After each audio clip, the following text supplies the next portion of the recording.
Hello, friends, and welcome back to r/IDontWorkHereLady. And let's get straight to our first story.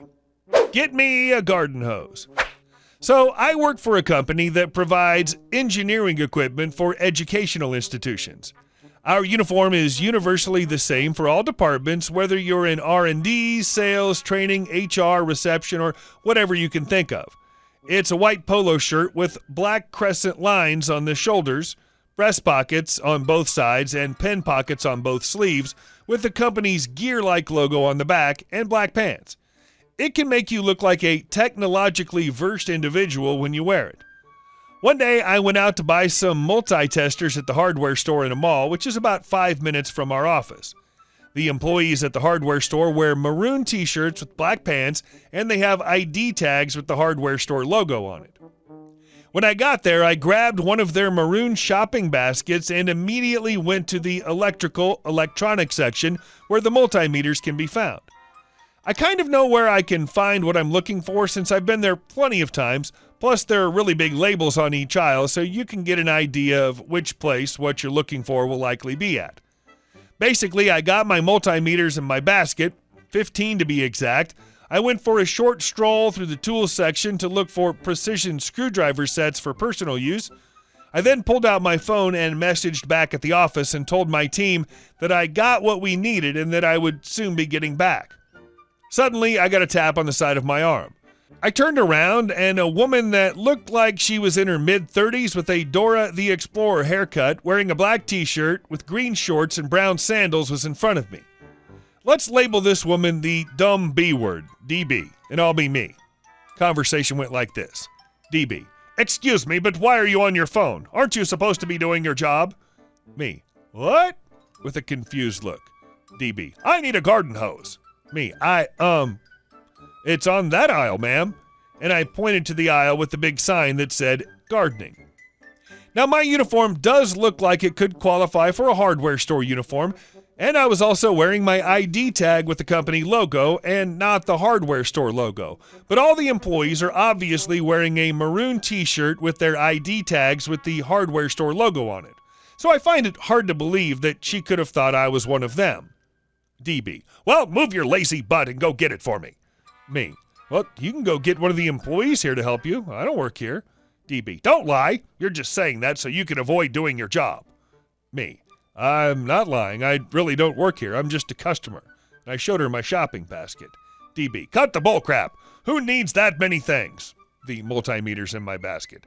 You're obviously just going to stack them on the shelves. At this point, I'd had enough of the insanity and just casually walked away. DB: where do you think you're going? Me: F off, dumb butt. I then proceeded to go to the checkout counter so I could just get out of the place and as far away from this insane lady as I could. Oh, you're going to get fired. You cannot treat your customers like that. I'm going to get the manager, and I'll be sure that you will never work here again. Me: yeah, go ahead, do that.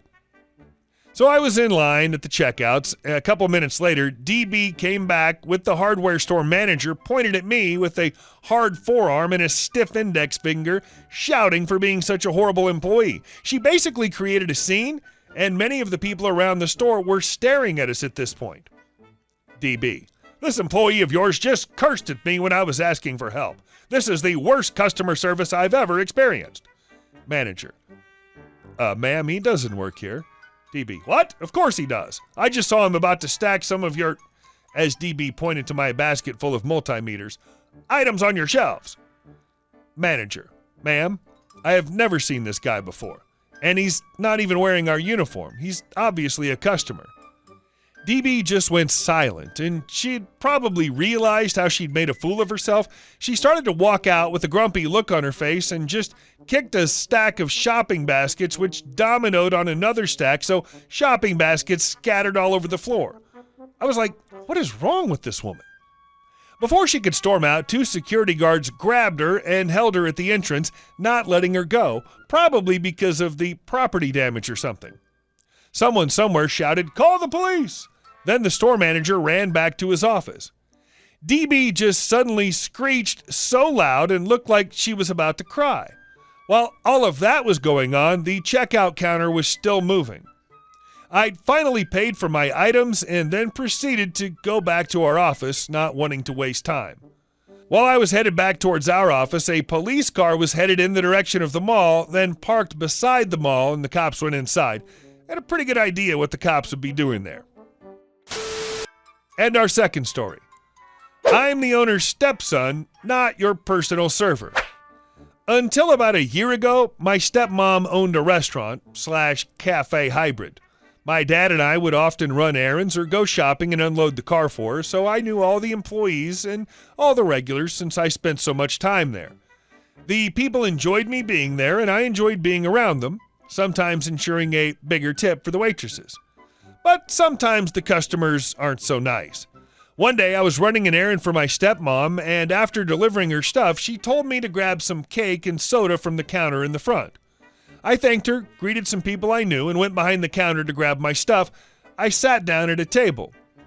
Now I get that going behind the counter may have given off the idea that I worked there. However, my clothing was completely different. The regulars knew I was never actually employed or worked there. I just ran errands, which wasn't always apparent. After sitting down, I started reading my book and eating my cake. Shortly after, this woman tapped me on the shoulder, hard. I turned around to see this woman, seemingly in her late 40s. "Why haven't you served me yet? And why did you take food for your own? That's illegal." I gave her a smile and told her I was related to the owner and just grabbed a bite to eat before going back home.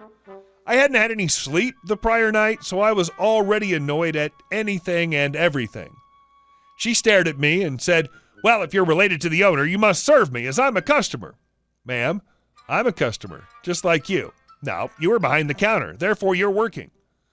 I just sighed and got up and asked one of the waitresses if she could grab me a box from the kitchen and left with the cake in my backpack and the lady still screeching for me to come back and serve her. And our third story today.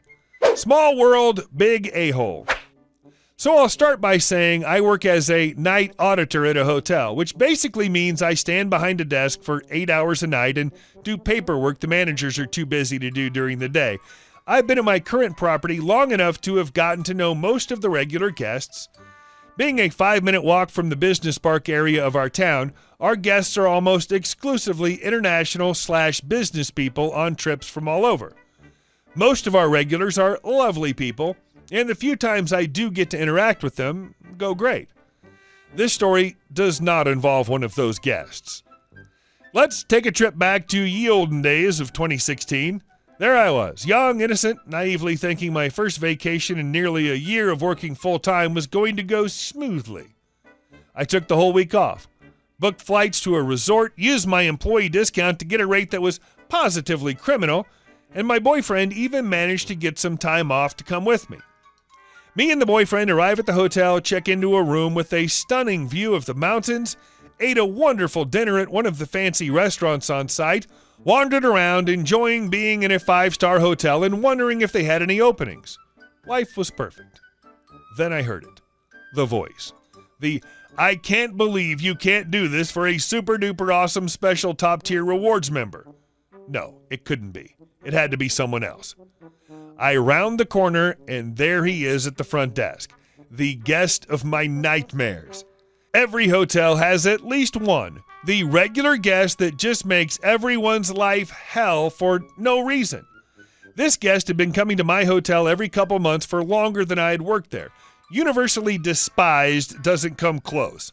This guy would literally call the front desk every 5 minutes for the first hour after checking in with different requests. And when they didn't magically happen immediately upon request, he'd call again and demand to know why we weren't out of a job and how obviously lazy and incompetent we were. Every time he stayed with us was just the absolute worst experience he'd ever had at a hotel in his life, yet he stayed with us over one of the other 3 hotels on the same block.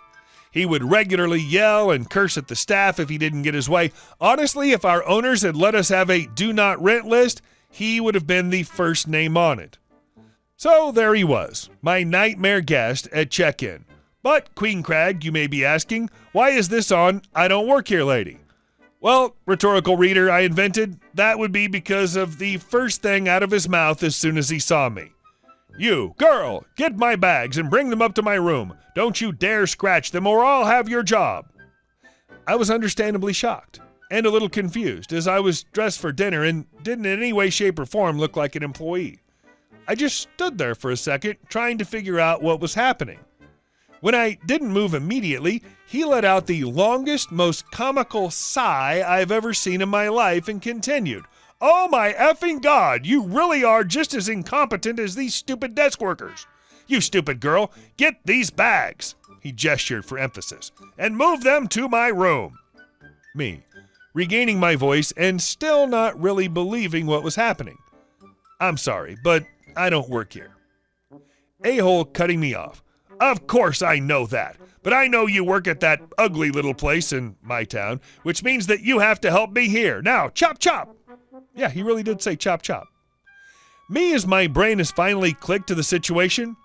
Wait, so your first thought when you see me isn't that hotel worker I see every few months must be on vacation. It's all hotel workers are my personal servants and must do my bidding. Well, isn't that your effing job? And that, dear readers, is where I simply walked away laughing and had to answer a phone call from my boss asking how in the hell I managed to upset a guest that wasn't even staying with us while I was on vacation. Never saw the guy again during our stay. It was a huge resort, but I still can't believe I ran into him that first night. I saw him during his next stay at my hotel. He was just as crappy as ever, but neither of us mentioned seeing each other at the resort. So part of me hopes he at least felt a little teensy-eensy bit of shame. And of course, thank you so much for watching the video all the way to the end. I'll see you in the next one.